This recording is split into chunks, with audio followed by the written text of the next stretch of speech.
There's no space for you inside, security said at our annual achievement gala. Through the glass, I saw the person who stole my campaign accepting my award. Even the new hires got seats.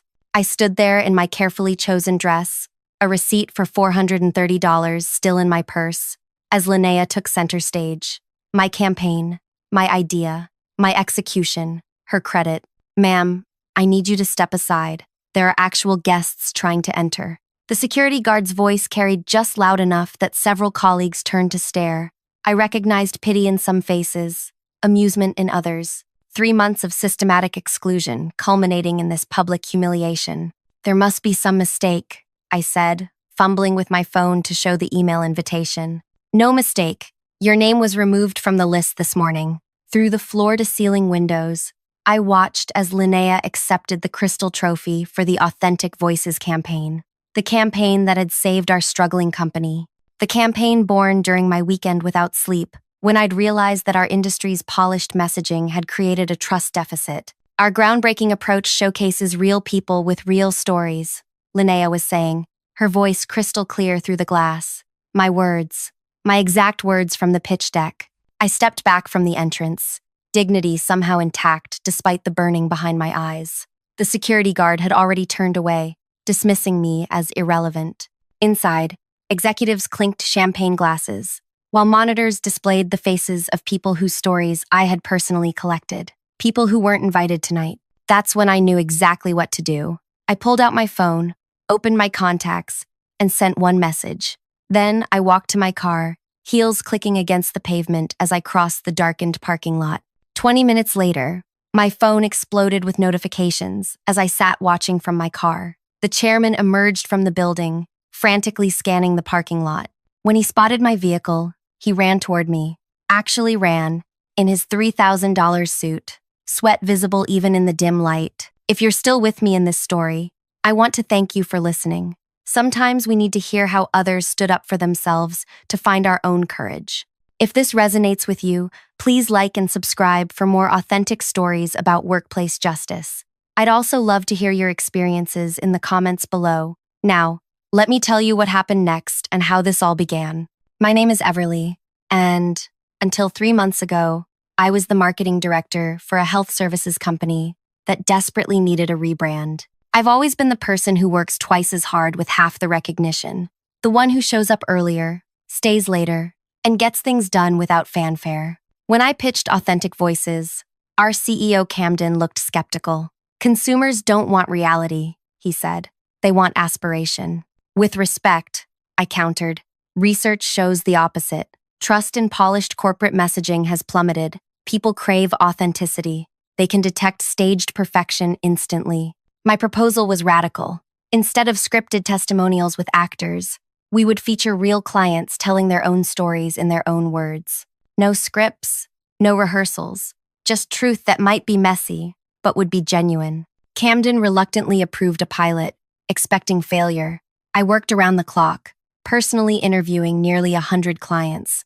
Not all were articulate, not all were photogenic, but all had stories that mattered. The first video featured Dario, an elderly man with Parkinson's. His hands trembled as he described how our therapy services helped him hold his newborn grandchild. We filmed in his modest living room. His emotion was raw, his gratitude genuine. The response was immediate. Engagement quadrupled across platforms. Real people commented with their own experiences. For the first time, our brand was part of authentic conversation rather than shouting into the void. 8 more videos followed. A teenage girl with social anxiety, a teacher whose classroom used our sensory tools, a veteran regaining independence. None were polished. All were powerful. This is working beyond our expectations, Camden admitted during our quarterly review. The board is impressed. That's when Linnea entered the picture. She transferred from our West Coast office, hired directly by Camden as Executive Strategic Director, a title created just for her. At first, I welcomed the support. With 3 years at a prestigious firm and a Harvard MBA, Linnea seemed like a valuable ally. I'm so impressed with what you've created, she gushed during our first meeting. I'd love to learn your approach. I shared everything. My research, my interview techniques, the raw footage that didn't make the final cuts. I explained why certain stories resonated more than others. 3 weeks later, I was removed from the meeting invite about the campaign's next phase. Administrative oversight, Linnea assured me when I asked. I'll forward you the notes. The notes never came. Neither did invitations to subsequent meetings. When I encountered our videographer in the hallway and asked about the next shoot, his uncomfortable expression told me everything. Linnea's handling those now, he admitted. Different direction, I guess. I scheduled time with Camden, waiting 2 weeks for a 15-minute slot. I'm concerned about being excluded from my own campaign, I said directly. Camden sighed, not meeting my eyes. Everly, we appreciate your initial concept, but the board feels we need more polish for nationwide expansion. Linnea brings experience scaling campaigns like this, but polish defeats the entire purpose. The authenticity is why it's working. We need to elevate the messaging. Linnea suggested using trained spokespeople who can articulate our values more clearly. You mean actors? I said flatly. Professional communicators, he corrected.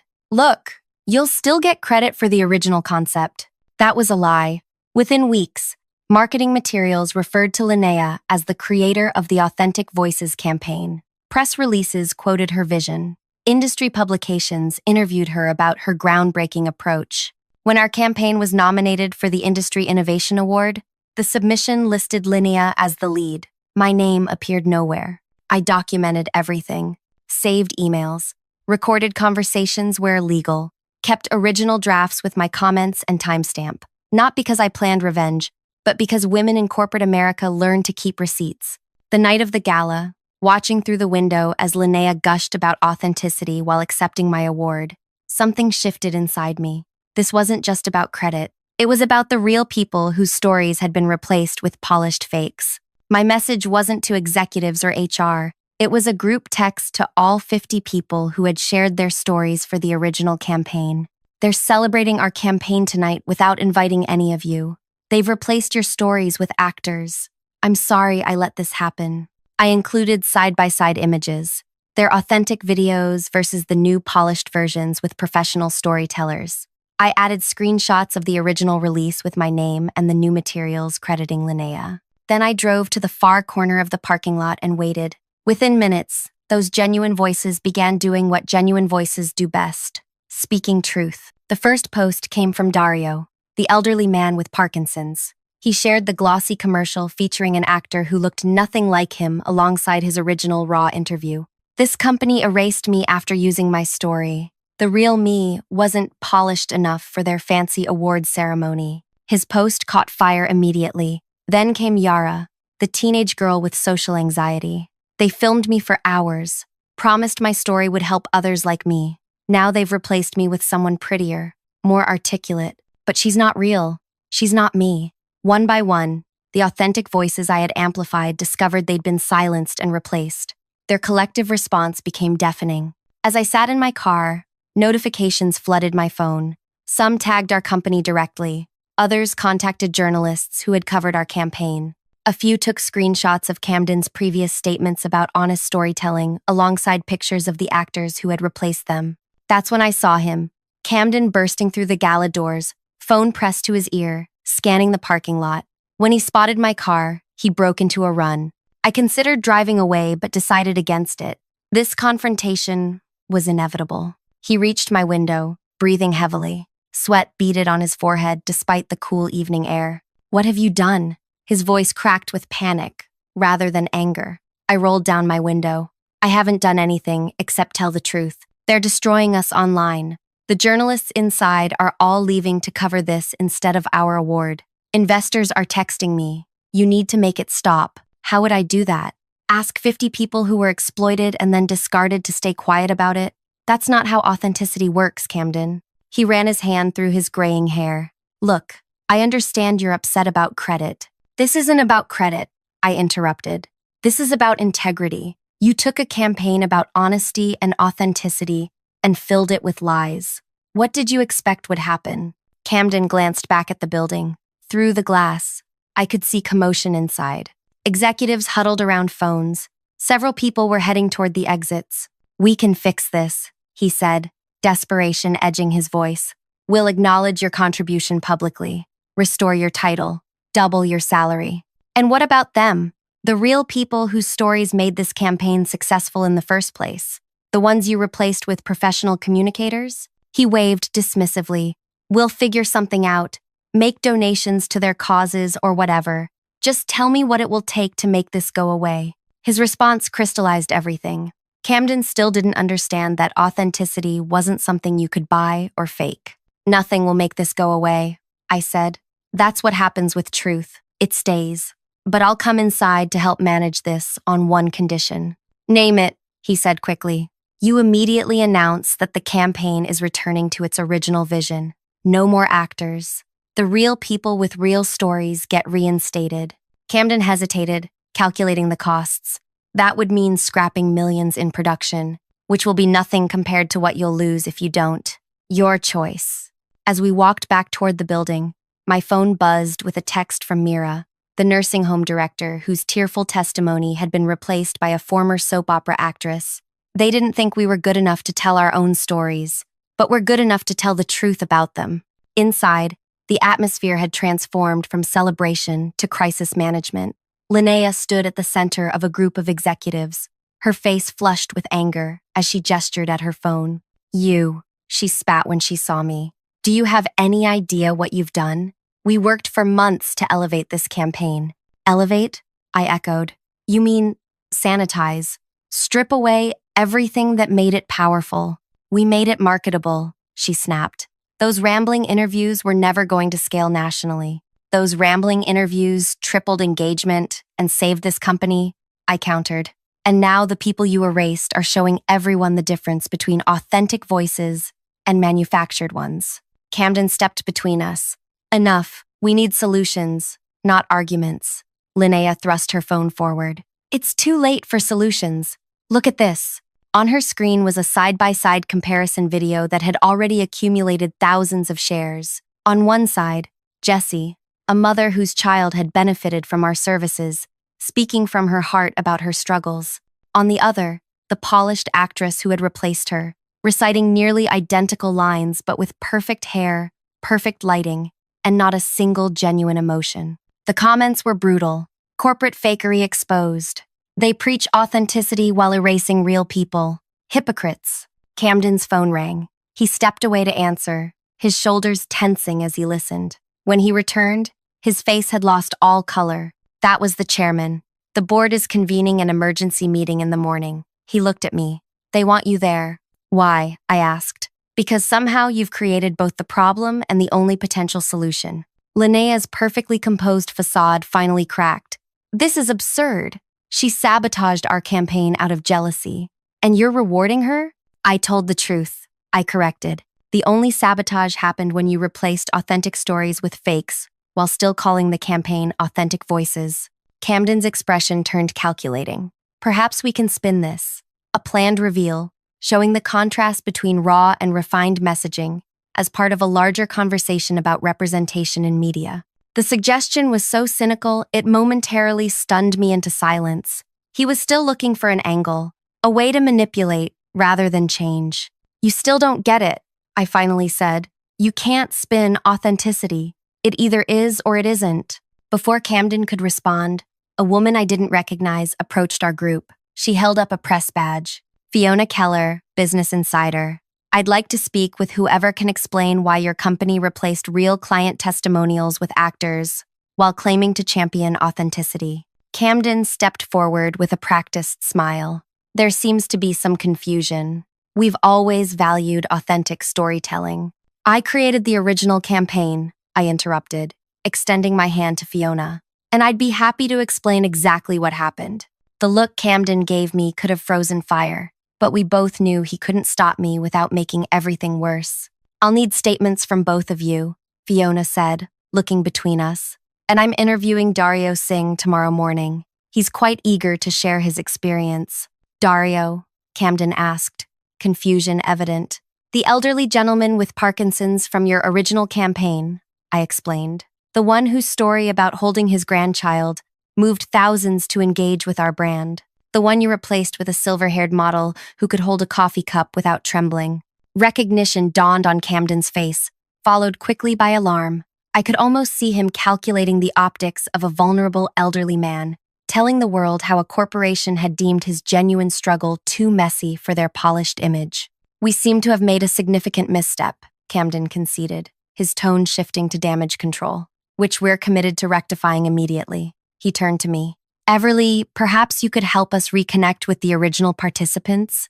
The request was both an olive branch and a trap. He wanted to use my relationships with these people to contain the damage. They're already connected, with each other, I said. What started as my marketing campaign has become their community. They're talking, sharing, organizing. As if on cue, my phone lit up with another notification. A live stream had started, featuring 7 of the original participants, discussing how corporations co-opt authentic experiences. 20,000 viewers and climbing. You need to shut this down, Linnea hissed. I couldn't if I wanted to, I replied honestly. And I don't want to. This is what real authenticity looks like. Messy, uncontrolled, and true. Fiona observed our exchange with interest. I'd like to include that perspective in my article, if you're willing to go on record. Before I could answer, the emergency exit doors burst open. The chairman himself, Victor, had arrived. At 73, he rarely attended events like this, preferring to maintain his enigmatic presence from a distance. Victor surveyed the chaos of the gala. Executives huddled in crisis mode, journalists abandoning the official program to follow the unfolding story. The award sitting abandoned on the podium. His gaze finally landed on me. You, he said simply. My office. Now. As Victor turned to leave, expecting me to follow, Camden grabbed my arm. Be very careful, he warned in a low voice. Victor built this company from nothing. He won't tolerate anyone threatening it. I gently removed his hand. I'm not threatening the company. I'm saving its soul. Following Victor through the confused crowd, I noticed something unexpected. Employees, junior staff, assistants, people who normally blended into the background, were watching me. Not with judgment, but with something that looked remarkably like respect. The elevator ride to Victor's top-floor office was silent. I had never been in his private sanctuary before. Few had. What awaited me there would either end my career forever or transform it in ways I couldn't yet imagine.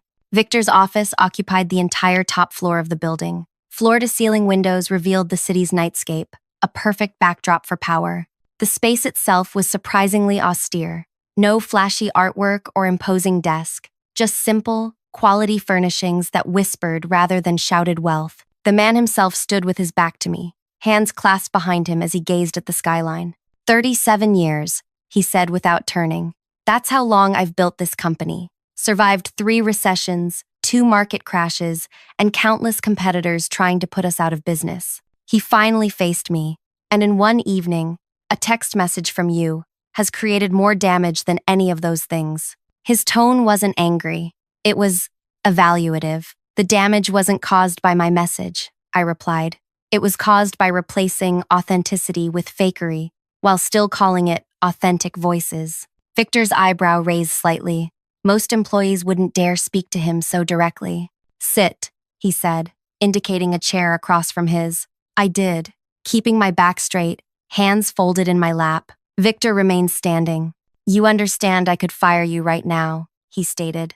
Yes, and ensure you never work in this industry again. Probably. Yet you don't seem afraid. I considered this. I'm terrified, but not of losing my job. I'm afraid of what happens when companies like ours convince people that polished lies are better than messy truths. We had something real and powerful, and we threw it away for, what? An award? A cleaner aesthetic? Victor studied me with unnerving intensity. What exactly did you hope to accomplish tonight? Justice, I answered honestly.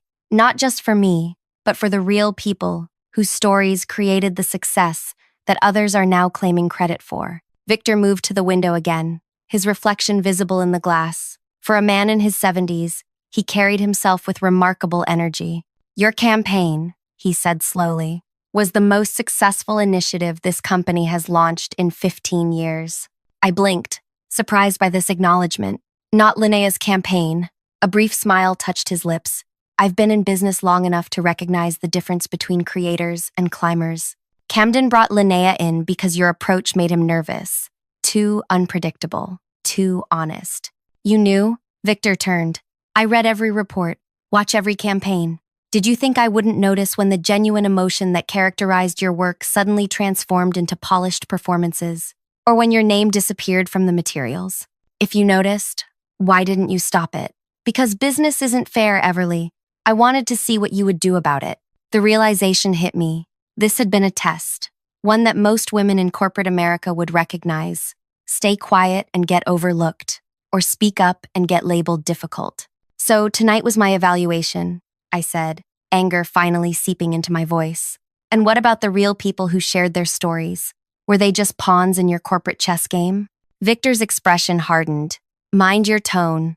No, I said, standing up. You just admitted you watched while my work was stolen, and real people were exploited and discarded. You could have stepped in at any point.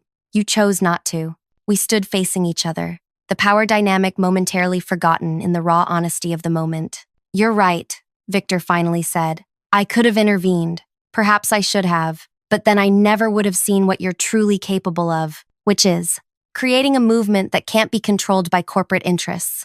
Not even mine. Do you know what's happening right now? Those 50 people you connected are organizing. They're sharing more than just their stories about our company. They're validating each other's experiences across the board. He picked up a tablet from the side table and handed it to me. On screen was a rapidly growing online community called Authentic Voices, already thousands strong. The description read, real stories, real people, no filters, no corporate editing. You've created something far beyond a marketing campaign, Victor said. Something I couldn't buy with all the resources of this company. I handed the tablet back, confused about where this conversation was heading. So, am I fired or not? Victor laughed, a genuine sound that transformed his severe appearance. Fired? Quite the opposite. I want to offer you a new position. I don't understand. Camden clearly can't recognize the value of authenticity, or he wouldn't have allowed your work to be diluted. Linnea sees authenticity as something to be manufactured rather than nurtured. Both approaches miss the point entirely. He walked to his desk and pressed a button. A screen descended from the ceiling, displaying financial charts. Our stock is already responding to tonight's events. Analysts are calling it a transparency crisis. By morning, we could lose millions in market value. I'm sorry, I said automatically. Don't be. This company needed a wake-up call. We've grown too comfortable with controlled messaging, too afraid of genuine human connection with all its messiness and unpredictability. He turned back to me. I'm creating a new division within the company. Authentic engagement. Independent from marketing. Direct report to me. I want you to lead it. The offer was so unexpected I couldn't immediately respond. Why would you trust me after I essentially created a PR crisis? Because you did it out of principle, not malice. Because you understand something Camden and Linnea never will, that in a world drowning in polished content, real authenticity is the only thing that truly breaks through. My mind raced. Was this another corporate trap? A way to contain the damage by bringing me back into the fold? What exactly would this division do? I asked cautiously. Whatever you think it should, with one condition. You find a way to make things right with the 50 people whose stories were exploited. And Linnea? Camden? Victor's expression turned grim. That's being handled separately. Before I could press for details, his phone buzzed. He glanced at it and sighed. The board meeting has been moved up. They're assembling now. Tonight? Crisis management. I need your answer before I go in. The practical side of me calculated the advantages of the offer. A director-level position, autonomy, vindication. But something felt wrong. What if I don't want to come back? What if the damage to trust is too great? Victor considered this. Then we lose one of our most valuable assets. And rightly so. Companies that can't retain principled people don't deserve them. The sincerity in his voice surprised me. I need time to think, I said, and to talk to the people whose stories started all this. Fair enough, but I need something to tell the board tonight. I took a deep breath. Tell them I'll consider returning under certain conditions. A public acknowledgement of what happened, reinstatement of the original campaign participants with fair compensation, and complete transparency about the mistakes made. Victor nodded slowly.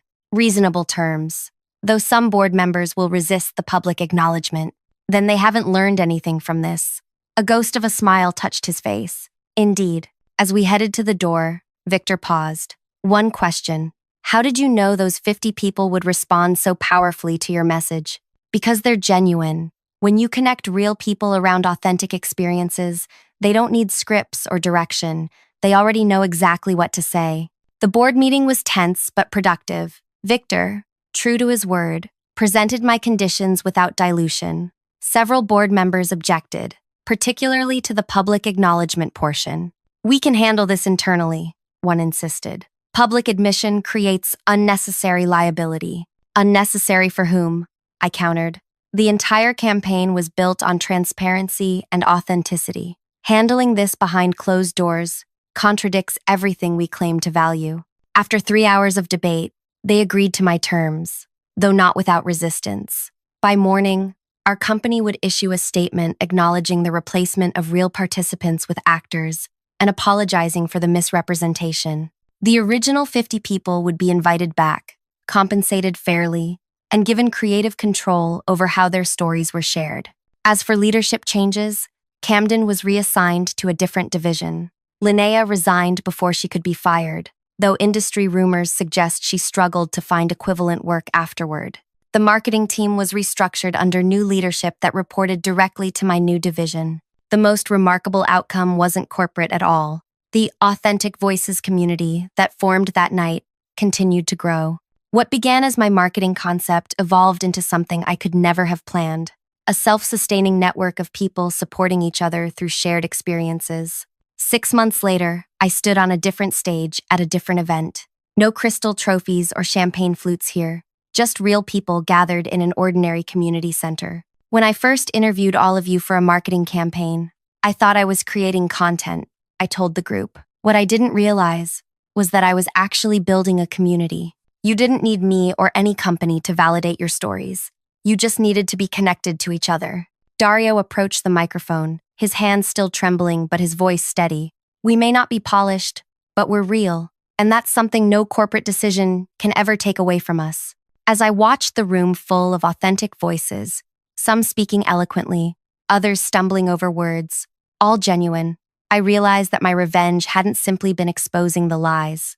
It had been revealing a more powerful truth. Authenticity can't be scripted, stolen, or silenced. Sometimes the most revolutionary act in a world of corporate calculation is simply telling the truth and letting it spread on its own. The Authentic Voices community eventually became its own nonprofit entity, independent from any corporate control. I remained involved as an advisor while continuing to transform my company's approach to genuine engagement. The original campaign that had been sanitized was restored to its raw authenticity and became case study material for marketing ethics courses. The chairman, Victor, often says that the most valuable crisis in the company's history was the one I created. It forced us to decide what kind of company we truly wanted to be. He tells new hires, one that presents polished illusions, or one that embraces authentic reality, even when it's messy. As for me, I learned that the most effective revenge isn't about destruction at all. It's about creation, building something so genuinely valuable that those who once dismissed you are forced to recognize what they lost. In a world obsessed with perfection, authenticity remains the one thing that cannot be convincingly faked, and therefore, the one thing truly worth fighting for. Thank you for staying with me through this story. If it resonated with you, please consider subscribing for more narratives about finding power in authenticity. Share your own experiences in the comments below. After all, your authentic voice matters too.